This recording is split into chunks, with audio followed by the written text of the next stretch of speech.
Talopi Park is one of Canberra's oldest green spaces. It's a quiet, narrow strip of parkland just a short walk away from the Russian embassy. But at the height of the Cold War, when that embassy flew the hammer and sickle, Talopi Park was rumoured to be rife with espionage and intrigue. A quick search online will tell you that it's a well-known dead-drop zone, a previously agreed-upon hiding place to swap secret documents without contacts ever meeting.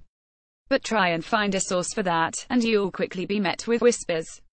It seems the Cold War era is determined to hang on to its secrets. Curious Canberra has been tasked with solving the Talopi Park rumour by Rebecca Schooler, a public servant who probably should say which department she works for. She asks, was Talopi Park a spy drop-off point? I walk through Talopi Park on a pretty regular basis, and I think the history and the stories that go with the park make it a little bit more intriguing, Ms. Schooler said. She thinks it possibly is true but wonders exactly how they did it. ASIO looked for clues chasing answers about Cold War spying. Isn't a walk in the park. Authors and archivists would talk, others did, but not on the record, and former spies proved difficult to trace for obvious reasons. But the Australian Security Intelligence Organisation ASIO certainly believed Talopi Park was being used by Soviet agents. Surveillance footage from the time shows Australian officers scouting out the park for possible hiding spots. They were hoping to expose sites that the KGB, the Soviet Union's chief security agency, were using to share information without meeting contacts in person. In one incident, a suspected KGB officer was followed into Talopi Park to see whether he was looking for dead letterbox signs, according to the 19,631,975 edition of ASIO's official histories. All that's recorded of the pursuit is that the surveillance did not provide any leads, and that officers didn't maintain a safe distance. You won't find any sources for it, I don't think, local historian Dr. Peter Dowling said. Dr. Dowling is also elusive about his work. He prefers to say that he formerly worked in defense communications. It's all pretty much rumor and innuendo. But I think it's fairly strong rumor and innuendo, he said. Dr. Dowling may be right. A source familiar with the ASIO files from the Cold War era said the use of Talopi Park was never confirmed in any documents they have seen. It's murky business. The real goings-on will probably never be fully substantiated. That's all I can really say about Talopi Park, Drive Dowling said. A former spy weighs in. Former ASIO spy Molly Sasson worked with the MI5 before she accepted a job in Canberra. But a former spy for ASIO, who broke her silence in 2015, has one anecdote that could solve this mystery. Molly Sasson was the first female intelligence officer on the Soviet espionage desk in Canberra.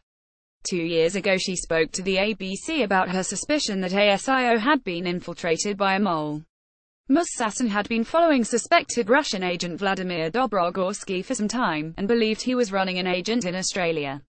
The Soviet desk believed that Mr. Dobrogorsky was about to exchange documents in a rendezvous with an unknown Australian at Talopi Park. It was all set for 6:30 p.m, Sasson told the Australian. We had everyone in place, but it never happened because he didn't turn up. We later found out that on that morning he had left the Soviet embassy for Sydney and caught a plane to Moscow.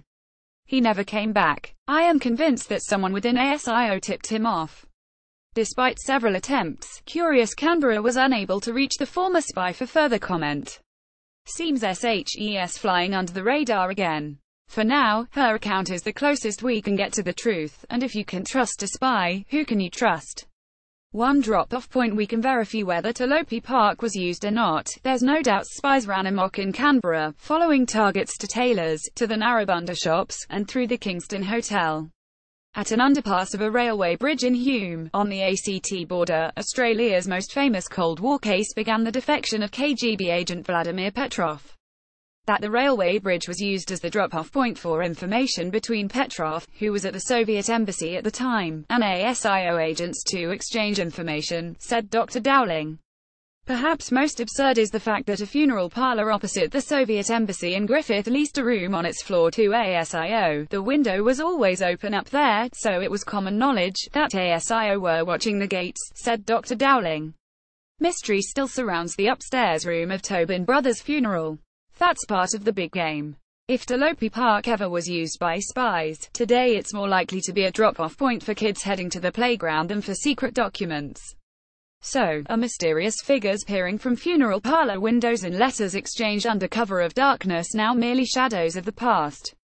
Perhaps. But the upstairs room of the funeral home is locked to this day. And Tobin Brothers Funeral doesn't have the key. More about our questioner, curious Canberran Rebecca Schooler. Rebecca Schooler has lived near Talopi Park for about 10 years.